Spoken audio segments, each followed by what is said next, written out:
I must have been out of the room when Benjamin Netanyahu was promoted to God, all-seeing, all-knowing, beyond criticism, beyond even questioning, at least by Americans. A dressing down, the papers called it. The U.S. government is, quote, not to ever second-guess me again about Hamas. That's what the Israeli prime minister reportedly told U.S. officials recently. And Israel hasn't denied it. They've tried to explain it, put it in context, but they haven't denied it. Don't ever second-guess me again, he said. Or else what? Israel will stop cashing our checks? Will stop firing our ammunition? Hardly.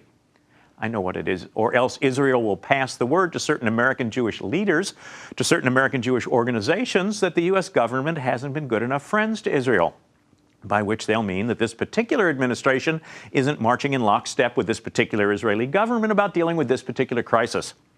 And when those American Jewish leaders and organizations spread that word, the rest of us will what? Well, we might keep doing what we've been doing, thinking for ourselves, I mean, drawing our own conclusions about what's in America's best interests, even about what's in Israel's best interests. After all, it's not like the Israeli government has anything like a perfect record in dealing with Hamas or otherwise. Some of its decisions, in fact, some of its actions over the years have worked out terribly for Israel. Some of its decisions, my opinion, but not just my opinion, continue to be short-sighted, continue to exacerbate problems instead of calming them, let alone solving them.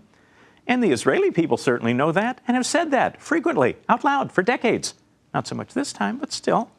But now Mr. Netanyahu says Americans, or at least American officials, don't have a right to those kinds of opinions, don't have a right to express their concerns. Did I miss the part where America outsourced its foreign policy or its freedom of speech?